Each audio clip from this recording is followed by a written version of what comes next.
Entonces, seguimos compartiendo pantalla. Acá tenemos en pantalla entonces el primer ejercicio que aparece allí en la ficha, que es lo que nos pedían resolver. Y la pregunta es, bueno, ¿a qué se debe que existan leyes del estado gaseoso, pero no existen leyes del estado sólido ni del estado líquido? ¿Cuál sería la respuesta para eso? ¿Tienen idea? ¿Alguien que se anime a darnos una respuesta?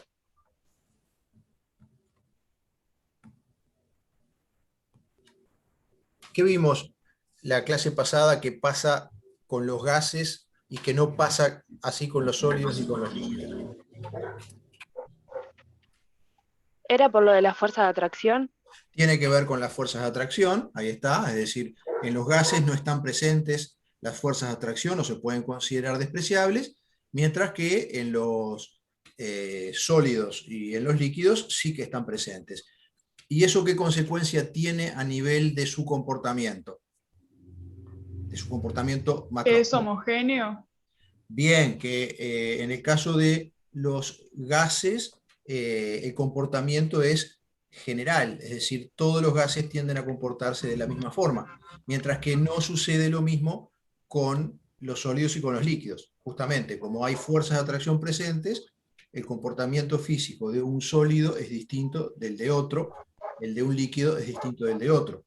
Eso lo veíamos en la lectura justamente de la ficha número 2, donde nos ponían como ejemplo que dos líquidos tienen viscosidades distintas porque tienen fuerzas de atracción diferentes, dos sólidos tienen durezas diferentes porque tienen fuerzas de atracción diferentes, mientras que en el caso de los gases, como las fuerzas de atracción no están actuando, el comportamiento de todos ellos es muy similar. Y además se acuerdan que habíamos visto antes también que todos los gases, bueno, no, pero no lo voy a decir ahora porque creo que eso es la segunda. Que tienen un desplazamiento rápido y las partículas muy separadas. Sí, pero hay otra preguntita ahí que tiene que ver con eso, que creo que es la siguiente.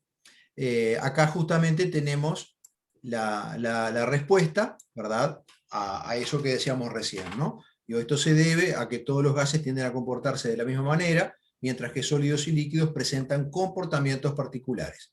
Teóricamente, esto se explica por medio de las fuerzas de atracción entre las partículas.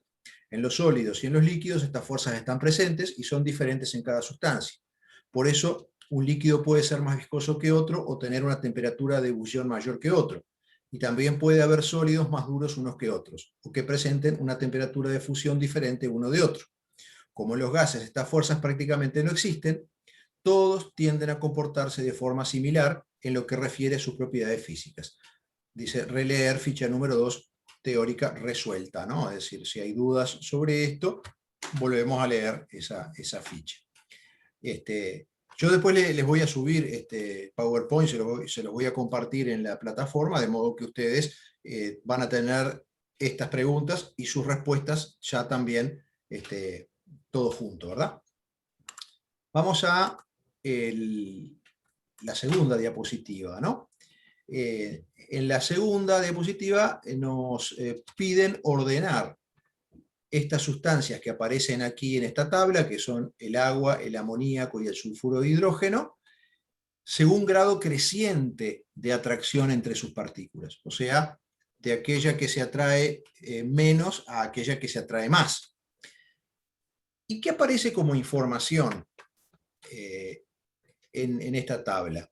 Aparecen dos propiedades observables de esas sustancias, ¿no? La temperatura de fusión y la temperatura de ebullición normal, dice aquí, porque recordemos que la temperatura de ebullición depende de la presión. Entonces, si damos un valor de temperatura de ebullición, tenemos que decir a qué presión estamos trabajando, y cuando decimos temperatura de ebullición normal, estamos queriendo decir que es la temperatura a la que hierve un líquido cuando la presión es de una atmósfera. Entonces, tomando en cuenta los valores que tenemos aquí, ¿verdad? Temperatura de fusión, temperatura de ebullición normal. tomando en cuenta que hay valores acá que son negativos, ¿no? Menos 77,74. ¿Es mayor o es menor que menos 85,5? ¿Qué les parece? Son valores negativos.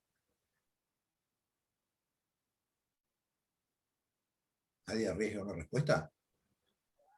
No ¿Cómo me es la quiero pregunta? arriesgar. Menos 77,74 comparado con menos 85,5, ¿cuál es mayor?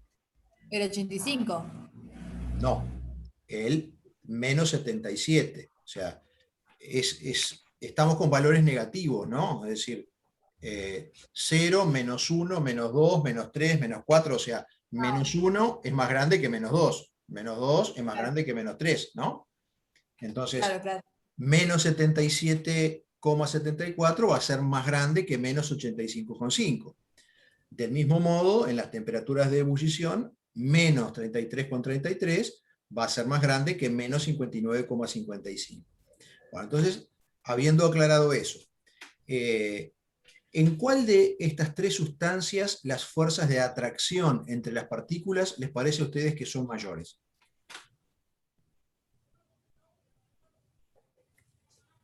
En el agua. En el agua, correcto, ¿no? Justamente, ¿se acuerdan? Lo veíamos en la clase anterior, y lo recordamos hoy, ¿no? Las fuerzas de atracción entre las partículas se pueden relacionar con algunas propiedades macroscópicas, o sea, observables. Una de ellas, una de esas propiedades es la temperatura de ebullición o la temperatura de fusión, es otra, ¿no? A mayor temperatura de ebullición, mayores fuerzas de atracción. ¿Por qué? Porque lo que estoy haciendo cuando hago hervir un líquido es venciendo completamente la fuerza de atracción para que las partículas se separen por completo, puedan hacerse libres totalmente, venzan la fuerza de atracción, y eso lo logro justamente elevando la temperatura. Entonces, correcto, de las tres sustancias que aparecen aquí, la que tendría mayores fuerzas de atracción sería el agua, ¿no? Que tiene la temperatura de fusión más alta y la temperatura de ebullición más alta. ¿Y quién les parece que sigue? ¿Cuál es la otra sustancia que viene a continuación del agua? El sulfuro de hidrógeno. ¿El sulfuro de hidrógeno tiene un punto de ebullición mayor o menor que el del amoníaco? Ah, no, mayor. El Menor. amoníaco, ¿no? Menor, ahí está. O sea que en realidad, ¿quién viene? El amoníaco. El amoníaco, ahí está. Y por último, el sulfuro de hidrógeno. O sea que Entonces está ordenado. están ordenados de abajo hacia arriba, ¿no? Si nosotros marcáramos una flechita de abajo hacia arriba, nos quedaría el orden en el que tenemos que presentarlos, porque nos vieron que nos pidió ordenar de menor a mayor, según las fuerzas de atracción, ¿no? Acá justamente aparece, bueno, todo eso que estábamos explicando recién, y ven aquí al final, dice, bueno, sulfuro de hidrógeno menor que amoníaco, menor que agua, ¿no? Es decir, ese es el orden en que nos quedan esas tres sustancias de acuerdo a las fuerzas de atracción que existen entre sus partículas. Bien, vamos a la número 3.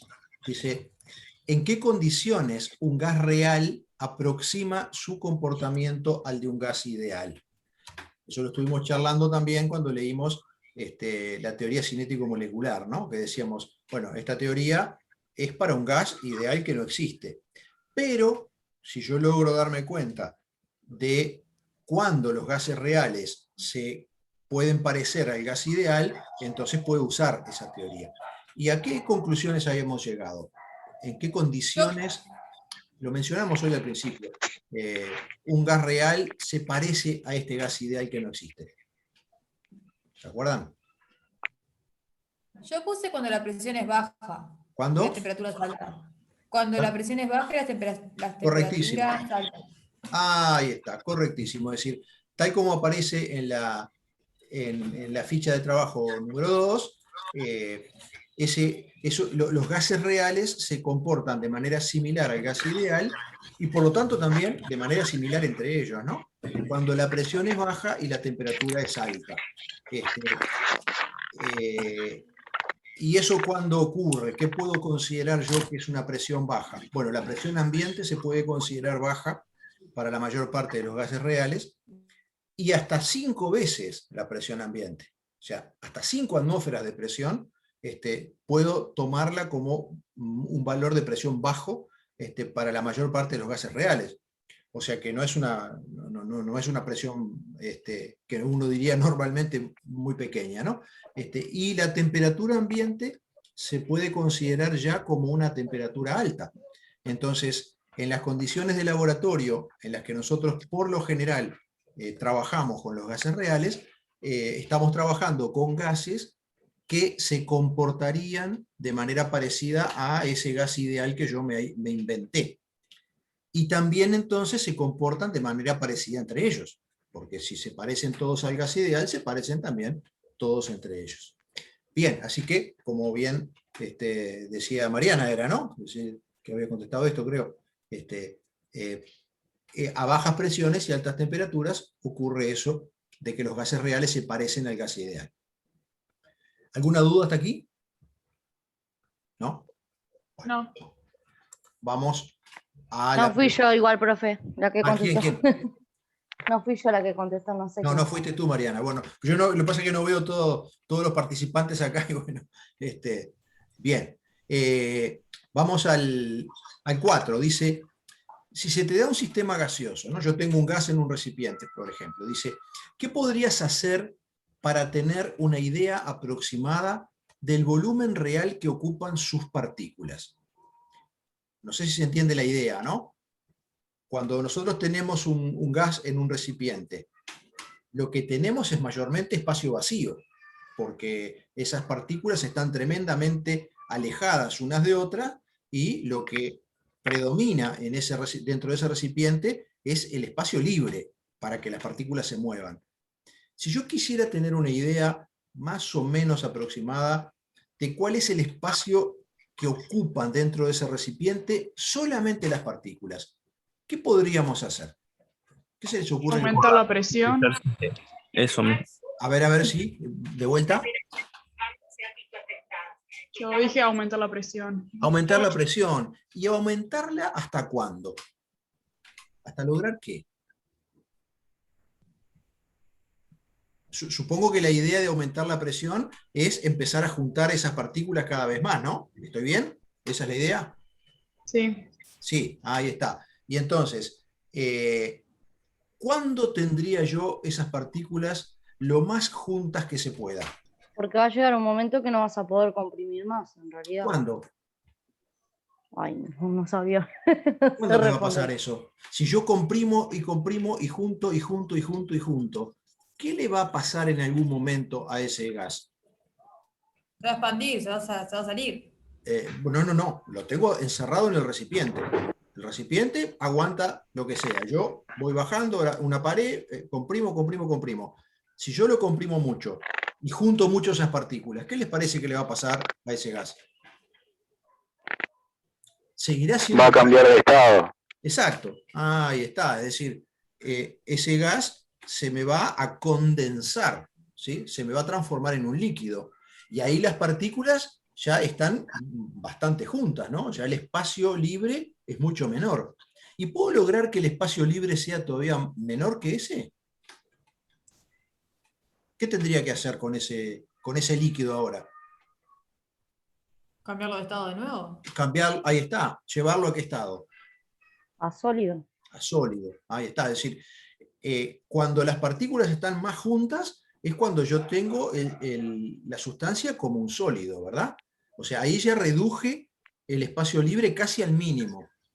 Entonces, lo que yo haría, ¿no? Lo que ustedes me proponen hacer, en definitiva, con ese gas, para lograr tener una idea de cuál es el espacio que ocupan solo las partículas, es llevarlo a la situación en donde las partículas están más juntas posible, y eso es el sólido. Ustedes me arrancaban diciendo, bueno, vamos a comprimir. Comprimiendo, a veces se logra llegar al sólido, a veces no.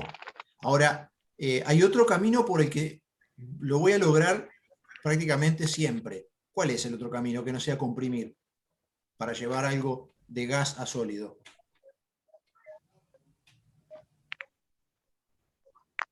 ¿Qué puedo hacer yo? Preguntó, profe, porque se entrecortó. Digo que si yo no quisiera comprimir el gas para transformarlo en un sólido, ¿qué otra cosa podría hacerle?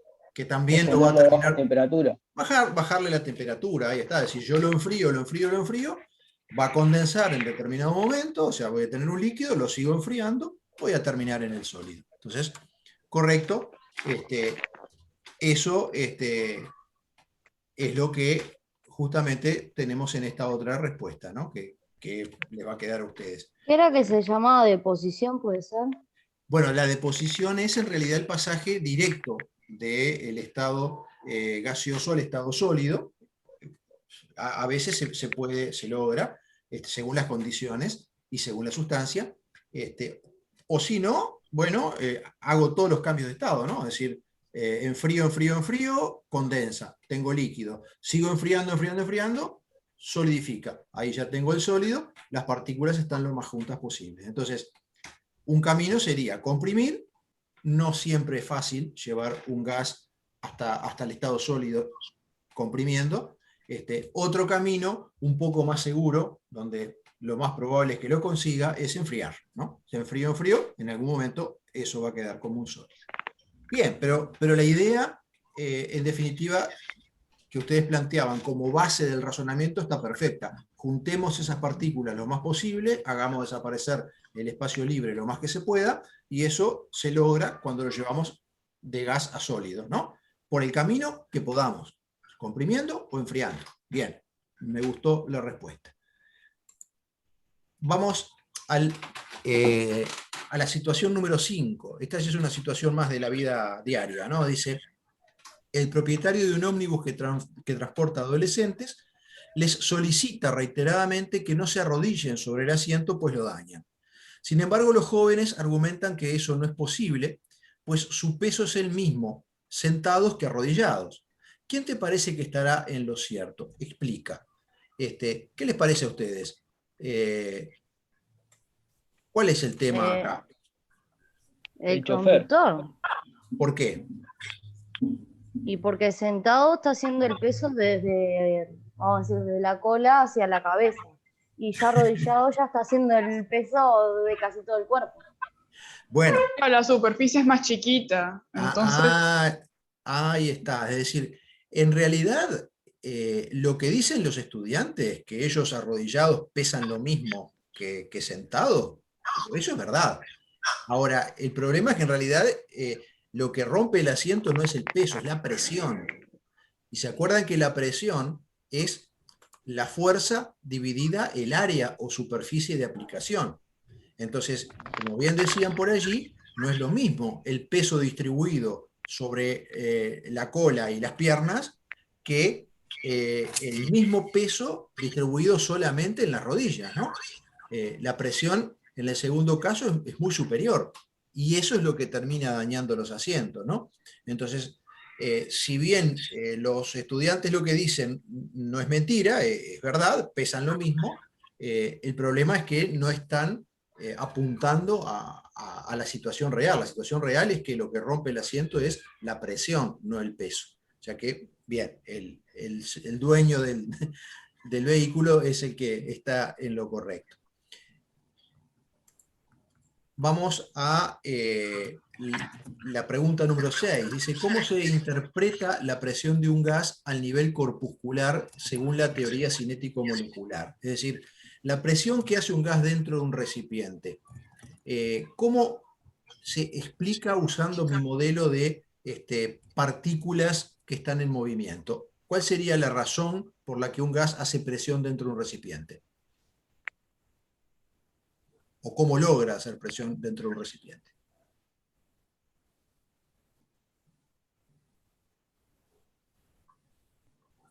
¿Un sólido dentro de un recipiente hace presión o no? No.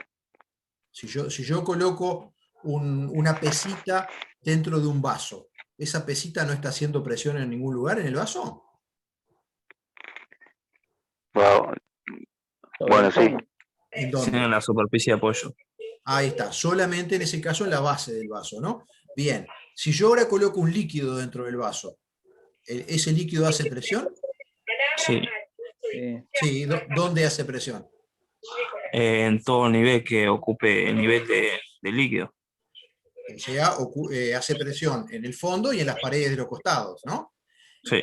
Si yo ahora coloco un gas, voy a tener que tapar el vaso, ¿no? Va a tener que ser un vaso con tapa hermética.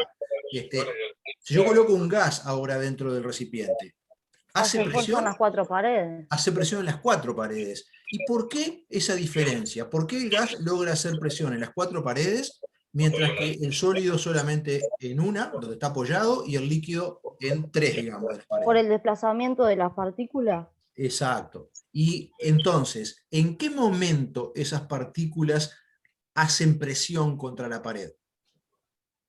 Cuando chocan. Cuando chocan, exactamente. Entonces, justamente, la teoría cinético-molecular lo que nos plantea es que las partículas de los gases se mueven, ¿verdad?, rápidamente, se trasladan rápidamente en un movimiento rectilíneo que se transforma en un zigzag cada vez que chocan entre ellas o con las paredes del recipiente que los contiene.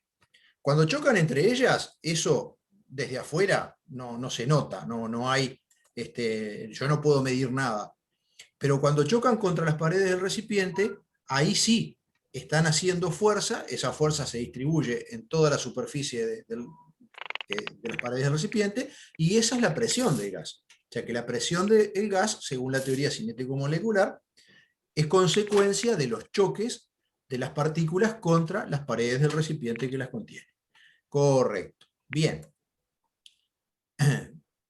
Vamos a la pregunta número 7. Dice, ¿qué crees que predecirá la teoría cinético-molecular acerca de cómo será el comportamiento de una mezcla de varios gases comparado con el de un gas puro? ¿Qué les parece? Si yo tengo una mezcla de varios gases y tengo la misma cantidad de otro gas, ¿verdad? O sea, los mismos moles, a la misma temperatura y a la misma presión. ¿El comportamiento será diferente? No es igual porque los gases son todos iguales. Exactamente. Como decíamos hace un ratito, todos los gases tienden a comportarse de la misma manera. Entonces, si yo tengo un sistema gaseoso, a mí, en realidad, lo que me importa es en qué volumen está, a qué temperatura está, cuántos moles de gas hay, y eso me va a determinar, por ejemplo, qué presión hay adentro de ese recipiente. Ahora, me da lo mismo si esos moles de gas son formados por partículas todas igualitas o partículas diferentes. O sea, si es un gas puro o es una mezcla. Porque todos los gases se comportan de la misma forma, ¿verdad? Dentro de los márgenes que decíamos hoy, a bajas presiones y altas temperaturas. Eso justamente lo vamos a utilizar más adelante cuando demos una de las leyes del estado gaseoso, que es la ley de Dalton, que nos habla de mezclas gaseosas. Vamos a recordarlo porque nos va a resultar útil para esa ley. Bien, vamos a la pregunta número 8. Dice, el alcohol isopropílico se utiliza para fricciones. Cuando se evapora produce un enfriamiento de la piel. ¿Cómo podrías explicar eso? También les puede haber pasado con acetona, ¿no? O con alcohol, incluso alcohol etílico común y corriente. Si les cae sobre la piel, sentimos en ese lugar que hay un enfriamiento, ¿verdad? ¿Y eso cómo se podría explicar? ¿Qué les parece? ¿A qué se podrá deber? ¿Será que el alcohol isopropílico o la acetona están a menos temperatura, por ejemplo, que el agua? Si las dos me caen, tengo dos frasquitos, uno de agua y uno de acetona, sobre la mesa, me pongo acetona en una mano, me pongo agua en la otra, y sin embargo noto que me da más frío la acetona que el agua. Digo, estaban a la misma temperatura, ¿por qué? ¿Cómo se podría explicar? Porque toman como la energía de nuestra piel y pasan a estado gaseoso. Exactamente, es decir, la diferencia que hay entre la acetona y el agua, o también el caso del alcohol isopropílico, es que son líquidos muy volátiles, líquidos que pasan de estado líquido a estado gaseoso con mucha facilidad. porque las fuerzas de atracción son relativamente débiles. Entonces, cuando ese líquido cambia de estado, necesita energía para cambiar de estado. ¿Y de dónde la toma? De la piel. Entonces, realmente, lo que ocurre es que hay un consumo de energía que provoca una disminución de la temperatura en ese lugar puntual, ¿no? Eso se puede demostrar incluso en el laboratorio de una manera muy sencilla. Si nosotros introducimos un termómetro dentro de acetona, introducimos el bulbo, y luego lo sacamos y lo dejamos en contacto con el aire, vemos cómo la columna del mercurio baja rápidamente. ¿Por qué? Porque la evaporación de esa acetona necesita energía, ¿y de dónde la toma? Y la toma de lo que está en contacto con ella, que es el bulbo del termómetro. Entonces, ese bulbo se está enfriando. Y yo veo realmente que la temperatura baja. Vamos al ejercicio número 9. Dice, nos habla de que dos empresas venden hidrógeno gaseoso. La empresa A nos ofrece un tanque de 1 litro por 80 pesos y la B nos lo ofrece por 150 pesos. Sin embargo, el profesor que tiene que decidir la compra, dice, es más negocio comprar el tanque B. Entonces nos preguntan, bueno, ¿cómo es eso posible? ¿Es posible que sea más negocio pagar 150 pesos por 1 litro de hidrógeno que 80? ¿A qué se podrá deber eso?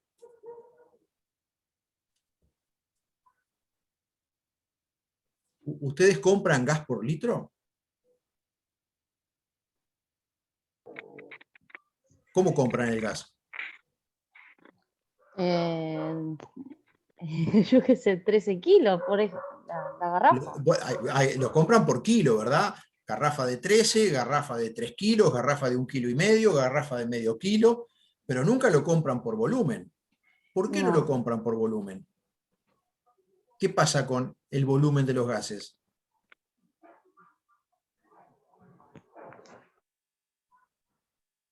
En un recipiente de 1 litro, yo puedo poner siempre... Porque no tiene volumen propio. Exactamente, no tiene volumen propio. Entonces, en un recipiente de 1 litro, si lo único que me dicen es el volumen y nada más, yo no sé en realidad cuánto gas tengo.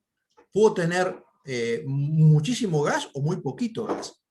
Entonces, es perfectamente posible que sea más negocio pagar 150 pesos por 1 litro de gas que pagar 80 por ese mismo litro de gas.